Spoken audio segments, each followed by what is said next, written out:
नमस्कार दोस्तों, स्वागत है आप सभी का आपके अपने YouTube चैनल सिविल स्टैप पे। मेरा नाम है रोहित और आज हम बात करेंगे हिमाचल प्रदेश टीजीटी कमीशन की।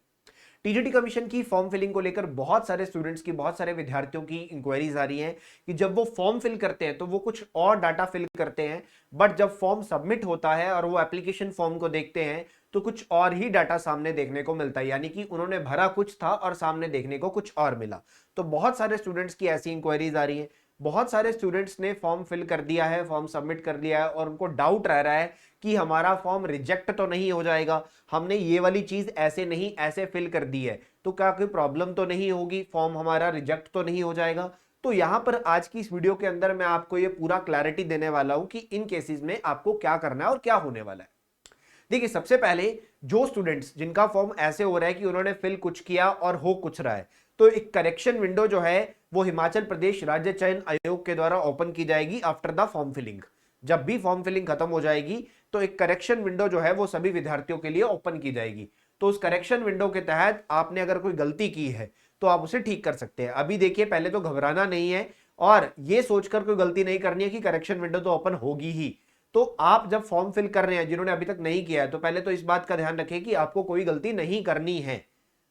और अगर बाई चांस आपके साथ कुछ ऐसा हुआ है कि आपने कुछ और भरा था और कुछ और देखने को मिला, तो उस केस में आपको एक ईमेल जो है हिमाचल प्रदेश राज्य चयन आयोग को कर देना है और फिर वो यहां पर आपके लिए एक करेक्शन विंडो जो है सभी विद्यार्थियों के लिए ओपन करेंगे आफ्टर द फॉर्म फिलिंग। जैसे 3 जुलाई जो है वो फॉर्म फिलिंग की लास्ट डेट है, तो उसके बाद आपके लिए करेक्शन विंडो जो है वो ओपन हो सकती है। और अब बहुत सारे स्टूडेंट्स को ऐसा डाउट है कि उन्होंने फॉर्म में कुछ फिल किया, क्या बेसिकली वो एलिजिबल है, क्या उनका फॉर्म रिजेक्ट तो नहीं होगा। तो देखिए, आपने अगर टीजीटी कमीशन का नोटिफिकेशन ही ध्यान से पढ़ा है तो उस नोटिफिकेशन में ही इसका जवाब लिखा गया है। तो इसमें क्या लिखा है कि कमीशन, राज्य चयन आयोग क्या करेगा, इस कमीशन के एग्जाम से पहले, यानी कि टीजीटी कमीशन के एग्जाम से पहले, पेपर से पहले जितने भी कैंडिडेट्स ने फॉर्म फिल किया है उनके एप्लीकेशंस को रिव्यू करेगा और अगर कोई कैंडिडेट योग्य नहीं हुआ तो उसका एप्लीकेशन फॉर्म रिजेक्ट हो जाएगा। अगर किसी ने कुछ गलती की हुई है तो वो फॉर्म रिजेक्ट हो जाएगा।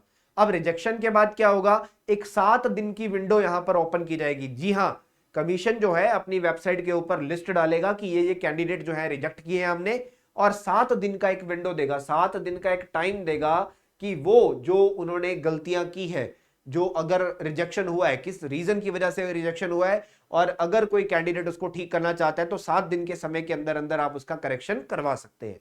तो ये नोटिफिकेशन में ही गिवन है, इसको लेकर कुछ अलग से जानकारी नहीं है और ना ही कमीशन आपको कोई अलग से चिट्ठी भेजने वाला है कि आपका जो फॉर्म है वो रिजेक्ट हो गया है। तो इसके लिए हिमाचल प्रदेश राज्य चयन आयोग की वेबसाइट के ऊपर ही लिस्ट आएगी और उसी लिस्ट में अगर आपका नाम आता है तो आपके पास 7 दिन का समय यहां पे होने वाला है अपनी जो गलती है उसको सुधारने का, अगर आपका फॉर्म रिजेक्ट हुआ है उसको ठीक करने का।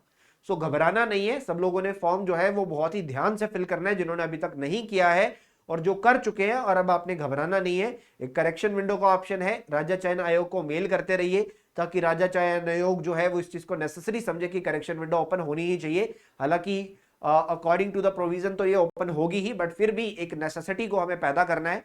और दूसरी जगह यहां पर फॉर्म में ऑलरेडी दिया हुआ है, नोटिफिकेशन में ऑलरेडी दिया गया है कि करेक्शन विंडो के साथ साथ यहां पर रिजेक्शन लिस्ट अगर आएगी, ठीक है, अगर रिजेक्शन आपका नाम जो रिजेक्ट लिस्ट में आता है तो आपको 7 दिन का समय यहां पे दिया जाएगा। ये यहां पे लिखा गया है, that is the 7 days time will be given to file representation against the proposed rejection. 7 दिन का समय आपको दिया जाएगा जिसमें आप अपनी गलती को सुधार सकते हैं। तो बहुत सारे स्टूडेंट्स मेरे को कॉल मैसेजेस आते हैं, वो पैनिक हो रखे हैं। तो पैनिक नहीं होना बच्चे, आपका जो फोकस है वो आपकी तैयारी की तरफ होना चाहिए। तैयारी को अच्छे से कीजिए, फॉर्म को ध्यान से फिल कीजिए, उसके बाद भी अगर कोई गलती लगता है कि हो गई है तो उसके लिए सुधार का ऑप्शन आएगा।